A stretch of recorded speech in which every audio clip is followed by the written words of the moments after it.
আমরা স্বপ্ন অনেকেই বিশ্বাস করি না, কিন্তু কিছু কিছু স্বপ্ন আছে যেগুলো কিন্তু আমরা দেখার পরে কিংবা শোনার পরে ডিপ্রেশনে চলে যাই, কিংবা এটা নিয়ে একটু টেনশন করি যে এটা আদৌ সত্য হবে কি না, বা কেন আমি এই স্বপ্নটা দেখলাম। হ্যালো এভরিওয়ান, আসসালামু আলাইকুম, welcome back to my another new blog. সবার কী অবস্থা, কেমন আছেন? আই হোপ সবাই ভালো আছেন, সুস্থ আছেন। গতকালকে যে তালের পিঠা বানিয়েছিলাম, এখানে সেটা দিয়েই সকালে নাস্তা করে নিচ্ছি। তো সকালে নাস্তার জন্য আহামরি তেমন কিছু কখনোই অ্যারেঞ্জ করা হয় না। দেখা যায় যে চা বিস্কিট দিয়েই সকালে শুরুটা করা হয় সব সময়। আর তারপর যদি পরে কোনো ভারী খাবার তৈরি করা হয় সেটা অন্য কথা, কিন্তু শুরুটা সবসময় চা বিস্কিট বা এই যে পিঠা বানিয়েছিলাম গতকালকে, এটা দিয়েই নর্মালি শুরু করি। খেতে বসি, রান্না করি, ঘুমাই, কাজ করি, তখন শুধু ফোনটা হাতেই থাকে। মাঝে মাঝে মনে হয় জীবনটা ক্যামেরাম্যানের মতো হয়ে গেছে, যেখানেই যাচ্ছি সেখানেই ক্যামেরাটা অন করছি। তো গতকালকে যে তালের পিঠাটা বানিয়েছিলাম ওটা কিন্তু ভিতরটা কেমন হয়েছে দেখাইনি। তো যদিও একটা রাত পেরিয়ে গেছে, এই তো ভিতরটা কিন্তু অনেকটা সুন্দর হয়েছিল, আর খেতে মাশাল্লাহ পিঠাটা অনেক বেশি মজা হয়েছিল। আমি যে এত সুন্দর পিঠা বানাতে পারি সেটা কিন্তু কখনো বুঝতে পারিনি। যাই হোক, মানুষ সব কিছুই পারে, আসলে চেষ্টা করতে হয় আর কি। আসলে কোনো মেয়েই কিন্তু বাবার বাড়ি থেকে শিখে আসে না, তবে কিছু কিছু মেয়েরা আছে যারা শেখার ইচ্ছা থাকে। তবে যেহেতু আমি আমাদের বাসার ছোট মেয়ে ছিলাম আমার বাবার, যার কারণে একটু কাজের প্রতি একটু অনিচ্ছা অনীহা এগুলো ছিল, আর একটু কাজ দেখলে পালিয়ে পালিয়ে বেড়াতাম। এগুলো মনে হয় অনেক মেয়েরাই করে বা করেছে, তো আমিও তার ব্যতিক্রম না। তো এখানে যখন খেতে বসছিলাম তখন ছেলে ঘুমিয়েছিল, ছোট ছেলে, আর বড় ছেলে পড়তে ছিল। তো সবাই একটু একটু করে সবাই কিন্তু এক টেবিলে চলে এসেছি। এখানে নাস্তা খেতে খেতে একটা কথা শেয়ার করি। আজকের ভিডিওর টাইটেল দেখে অনেকেই হয়তো বা বুঝতে পেরেছেন কোন বিষয়ে আলোচনা করব। তবে এই যে ফোনটা নিয়ে সবসময় ঘাটাঘাটির তালেই থাকি, একটা ভিডিও শেষ হয় আর একটা ভিডিওতে যাই, এভাবেই চলছে জীবন। জানি না ইউটিউবে কতদিন এভাবে চলতে পারবো। এই তো এখানে কিন্তু লাবণী ব্লগ আপুর ভিডিও দেখতেছিলাম। জানি না লাবণী আপু আজকের ভিডিওটা আমার দেখবে কি না, দেখলে হয়তো বা দেখবে, আর দেখলে হয়তো বা খুশিও হবে। কতটুকু কার জন্য করতে পারি ইউটিউবে এসে বলতে পারবো না, তবে যথেষ্ট করার চেষ্টা করি। গত ভিডিওতে একটা আপু কমেন্ট করেছিল, আপু শাড়িটা যখন বের করেছো তাহলে কেন একটু বের করে ভালো মতো খুলে দেখাওনি, শাড়িটা দেখতে ভালোই লাগছিল। তো সেই আপুর কথার প্রেক্ষিতেই এই শাড়িটা দেখিয়ে দিচ্ছি। শাড়িটা আমার পরা হয় না তেমন একটা, আর আমি তো কোথাও যাই না কিভাবে শাড়ি পরবো। তবে আমি শাড়ি পরতে কিন্তু অনেক বেশি পছন্দ করি, আর মোটামুটি শাড়ি পরতেও পারি। তবে বাসা বাড়ি তো, এই জন্য সবসময় শাড়ি পরা হয় না। যখন শ্বশুরবাড়িতে ছিলাম তখন কিন্তু বেশ শাড়ি পরতাম, আর এখন এই ঢাকাতে আসার পরে দেখা যায় শাড়ি একদমই পরা হয় না, আর সেজন্য শাড়ি তেমন একটা আমি কিনিও না। তো আপু যেহেতু বলেছিল আপু শাড়িটা একটু খুলে দেখিও, সেই জন্য এখানে দেখিয়ে দিচ্ছি। শাড়িটা কিন্তু অনেকটাই সফট আছে। এই নিচের সাইডটা একটু সিল্কের, উপরের সাইডটা সিল্কের মতো, আর নিচের কিন্তু নেট কাপড় লাগানো।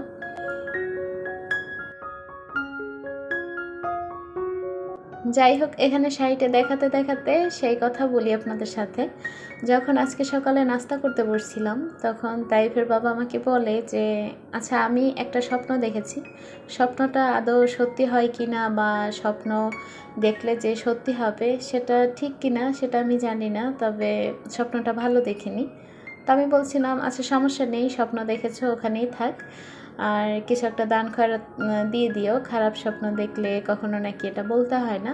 যদিও এটা নিজেও জানি না কনফার্ম, তারপরেও হয় না যে অনেকের কাছ থেকে শুনে শুনে শেখা, সেটাই আর কি।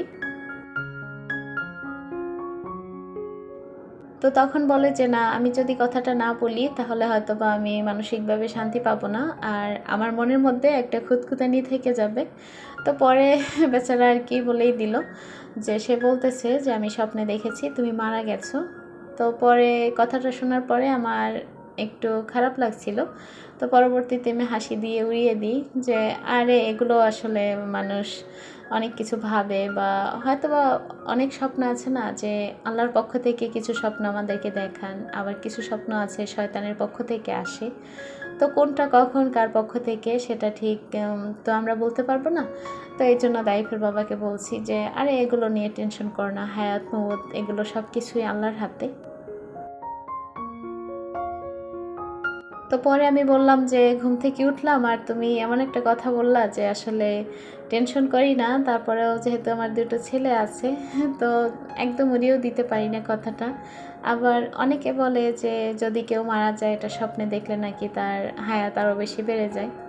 তবে অন্যটা বিশ্বাস করতে ইচ্ছা করে, নিজের বেলায় কিন্তু সেটা আমরা করতে পারি না।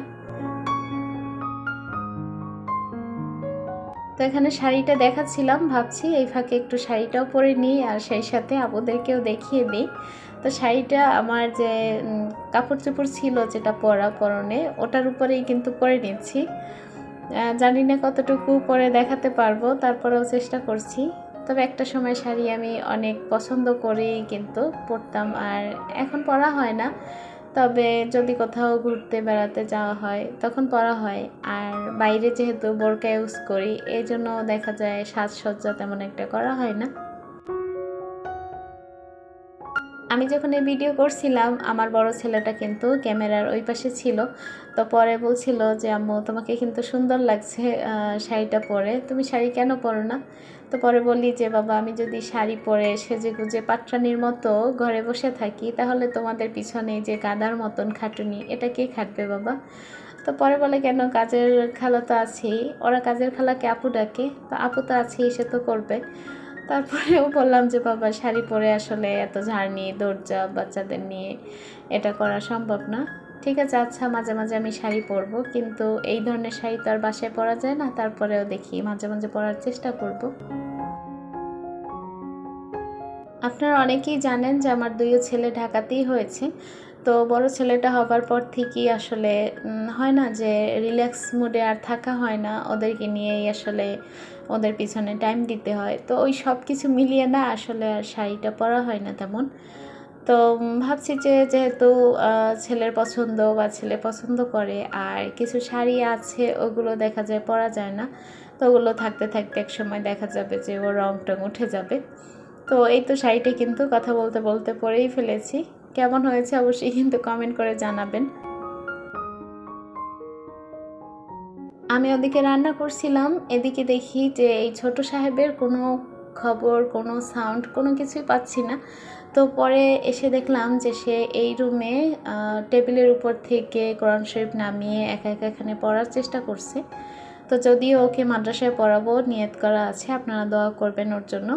তো একা একা পড়তেছিল এখানে, তো আমি সেই ফাঁকে মোবাইলটা একটু অন করেছি। আপনারা শুনে নিন যে ও একা একা কীভাবে পড়তেছিল।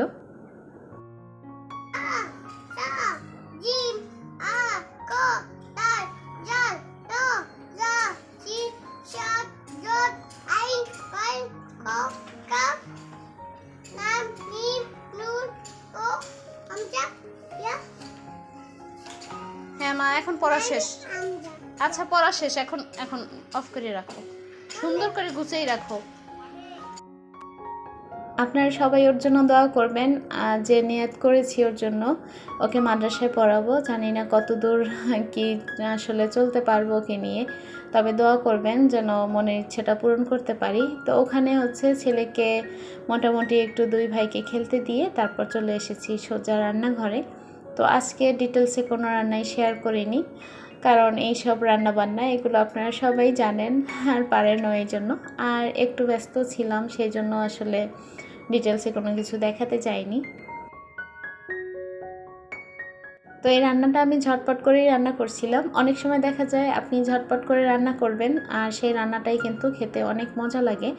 তো একজন রাঁধুনি কিন্তু তখনই পারফেক্ট রাঁধুনি হয় যখন তার হাজব্যান্ড তার রান্নার প্রশংসা করে। তো ঝটপট করে রান্নাটা করেছিলাম, আর খাবারটা খেতে যে এত ভালো লাগবে সেটা আসলে বুঝতে পারিনি। আমি নর্মালি কখনো মাছ ভাজির মধ্যে সবজি দিতে পছন্দ করি না, কিন্তু এই দিন আমি অ্যাড করেছিলাম। যাই হোক এটা হচ্ছে বিকালবেলা। আমার একটা আপু আমাকে কমেন্ট করেছিল, আপু তোমার ওয়ারড্রোবটার প্রাইস কত একটু জানাবে। তো যদিও আমি আপুটাকে রিপ্লাই দিয়েছি, তারপরেও ভাবছি একবার ভিডিওতে শেয়ার করে দিই, তাহলে হয়তো বা অনেকেরই উপকার হবে। আমার এই ওয়ারড্রোবটার বয়স কিন্তু 1 বছর হয়ে গেছে।